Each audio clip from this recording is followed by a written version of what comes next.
Hello, I'm David Breashears, and I'm the Executive Director of Glacier Works, and I would like to welcome you to the world's highest photo exhibit, Rivers of Ice, the Vanishing Glaciers of the Greater Himalaya. We're here at 17,600 feet, right on the ice and rock at Mount Everest Base Camp. Our project is based on the idea of match photography.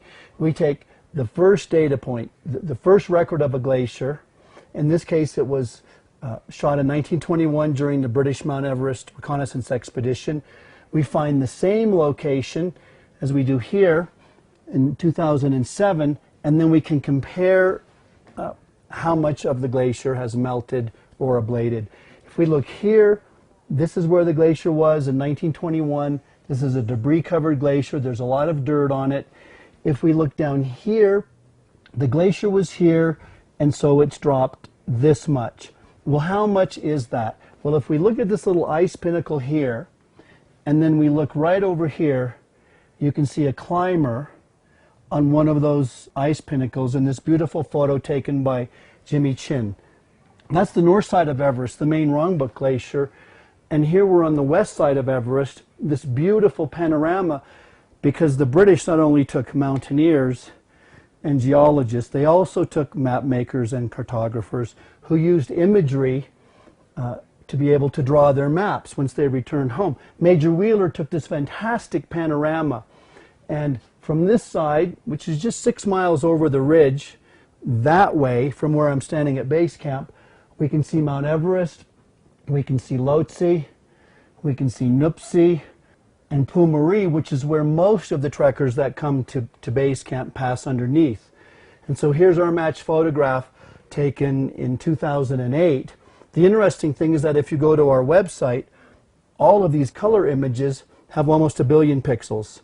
So you can zoom in and see the smallest details, like this ice here. Over here, as we move 80 miles to the east, we see a beautiful picture taken by Vittorio Sella of Janu in 1899. Underneath all this debris, which is only about this thick, several inches, was a glacier, and now you can see down here it's gone. If we move right here to where we're standing now at the foot of the south side of Mount Everest, we're camped right on this glacier. This is Everest in 1952, Mount Everest, 29,028 feet, Lhotse, and Nuptse. But if we go back in a wider view here, we can now see a picture taken from the same location by our team in 2010. Blow that image up right here and look for details. You can see these two elliptical pieces of rock bands. You can see the glacier on top of the rock. But if you look here, you can see the glaciers melted up this way and down this way. It's several hundred feet of loss. This is a very striking photo. We're back on the north side of the range. This is Choyoyu, the 6th highest mountain in the world. You can see this debris-covered glacier. I can outline it for you right in here. It's also the Nong Pala, the route the Tibetans used to trade into the Khumbu region. But if you look here, I was so shocked when I stood here in 2009 and saw that this big glacier was now a big lake. Of course, Glacier Works just doesn't want to talk about glaciers. There's stories behind each one of these images. This was the route the British followed in 1921, 22, and 24. They walked up the East Rongbuk Glacier, right up this channel here, this corridor in the middle, and around to the North Col and up to here. If we look right here, that's where Mallory, who took the picture that we started out seeing in the beginning, he perished here at over 27,000 feet with his 22-year-old climbing companion Andrew Irvin in June of 1924. We started here in the Everest region, and we've been to Kanchenjunga, the world's 3rd highest peak, Choyoyu, all the way up to the Karakoram and K2, and our last expedition was right here on Mount Kailash.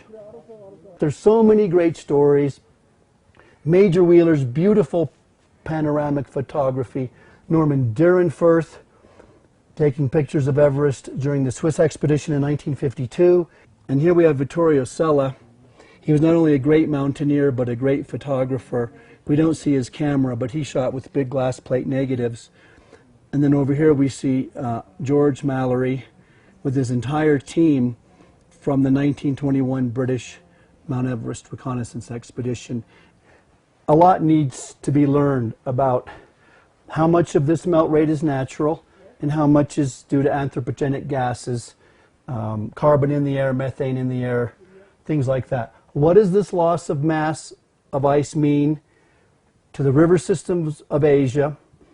What will these glaciers look like in 60 or 80 years? What will that mean to the people downstream? What should we worry about?